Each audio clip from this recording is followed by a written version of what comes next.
patuloy nagpupuri sa pangalan. Dahil ikaw ang tunay na nagbibigay sa amin ng pagbabago. Hindi namin kaya gawin ito, Panginoon, kung wala ka sa aming buhay. Kaya lubos kami nagpapasalamat, Lord, sa kalakasan, karunungan na aming taglay. Kaya nagpapatunay, Panginoon, na totoong templo mo ka. Kaya sa kabila ng lahat, narito kami nagkakaisa upang purihin ang dakilang pangalan mo. At Lord, bilang umpisa na yung gawain sa aming pag-awit at pagtutugo, ginawa kami sama upang sa ganung Lord, maramdaman namin ang tunay na kagalakan sa pangalan ni Jesus. Amen! Hallelujah! Purihin ka! Awit na natin ang ating Panginoon. Walang imposible sa Diyos.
Gabing MC.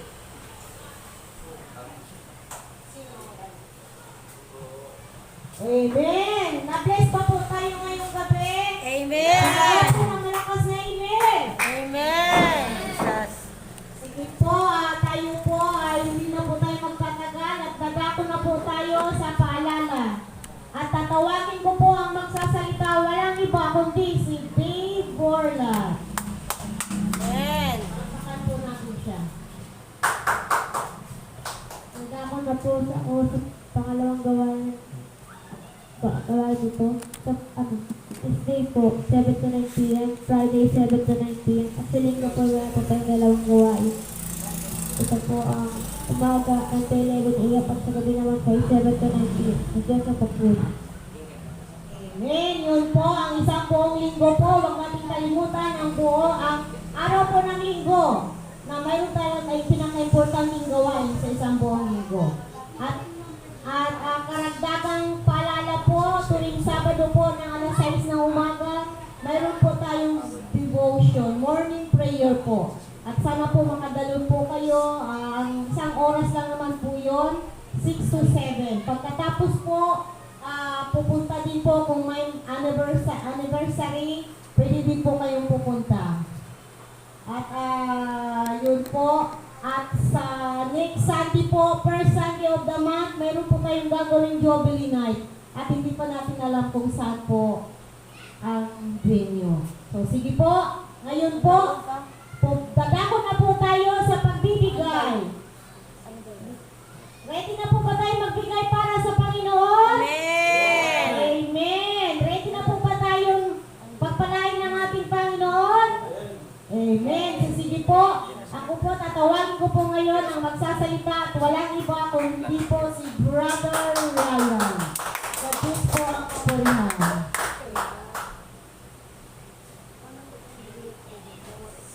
Amen. Magpalang gabi sa bawat isa. Kaya, amen. Hindi po gusto magpalain sa bigaw ng amen. Amen. Gusto po tayo pagpalain ng ating Panginoon Diyos. Kaya, amen. Mapalag po tayo kasi lagi tayo may panahon oras sa ating Panginoon Diyos. Kaya, amen kapatid, napakalaga po.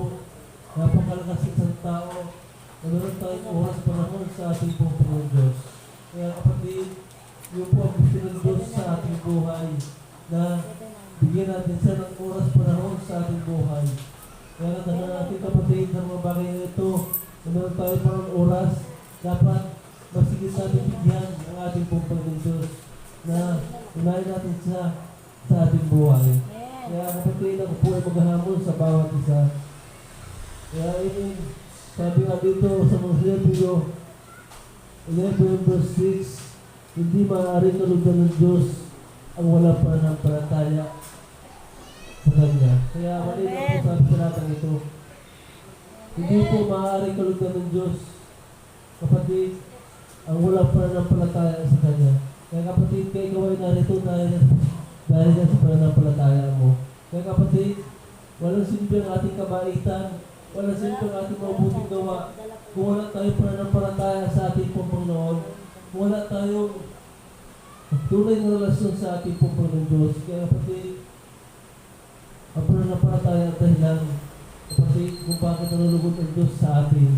Kaya kapatid, ang pananampalataya ang katiyakan, yung mga pangarap mo sa buhay ay mangyayari. Kapatid, dapat ang pananampalataya ay napakaisa. Dapat yung pananampalataya, dapat ang hawakan mo kapatid, yung mangyayari na hinihiling mo sa ating Panginoon Diyos. Sabi nga dito, hindi maaaring kalugdan ng Diyos ang wala pananampalataya sa Kanya sapagkat ang sino mang lumalapit sa Diyos ay dapat sumampalataya na may Diyos at siya ang nagbibigay ng gantimpala sa mga humahanap sa Kanya. Kaya malinaw ang ating Panginoon Diyos, siya po yung nagbibigay ng gantimpala sa atin. Kaya kapatid, kailangan po natin hanapin ang ating Panginoon at tayo po ay manampalataya sa Kanya. Kaya kapatid, wala po tayo sa exile. Kung wala po tayo, kung hindi po tayo umanap sa ating Panginoon Diyos, Kaya pati wala po tayo magagawa ko tayo pahiwalay sa ating po Panginoon Diyos. Kaya lamang po, ang bibigay ng gantimpala, ano po yung mga gantimpala yung bibigay ng Diyos sa atin. Pati unang-una po, yung pagpapala spiritual, yung papangarapin natin, no, gusto ko, malubog ko ang aking pananampalataya. Pati, alam mo kasi, bibigay ng Diyos yung mga masaganang pagpapala. Pag ikaw ay isang malago na pananampalataya mo sa ating Panginoon.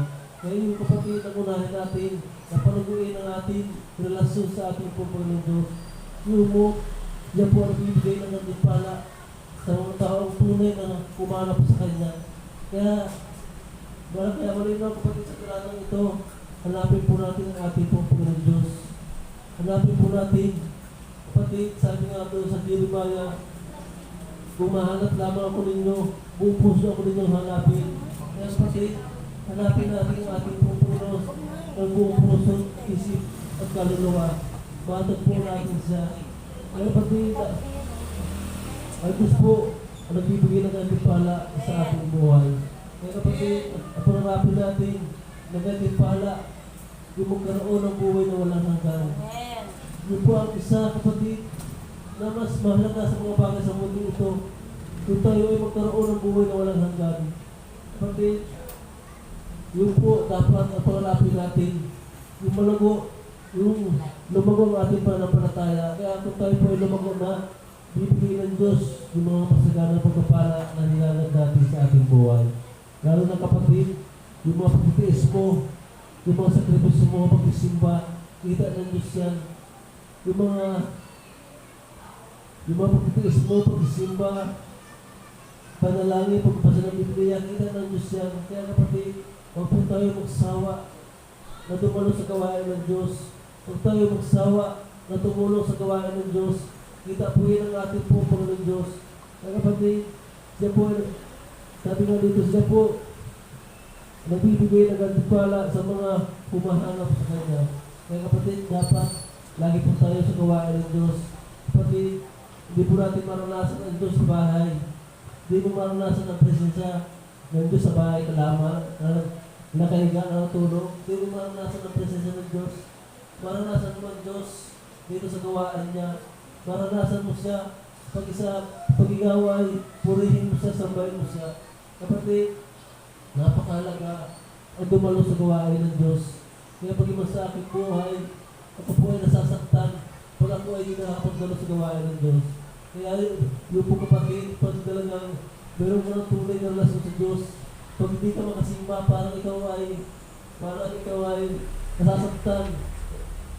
Ganun pala kapatid, kung talagang tunay na sumampalataya ka sa ating pong Panginoon, kung talagang tunay na meron ka tunay na relasyon sa Diyos, bawat gawain talagang parang hinahatak, magsimba, talagang ganun pala ang puso ng ating pong Panginoon Diyos. Kung nakakunik ka na sa ating pong Panginoon, yung pangarapin natin na tayo po ay lumago. Amen.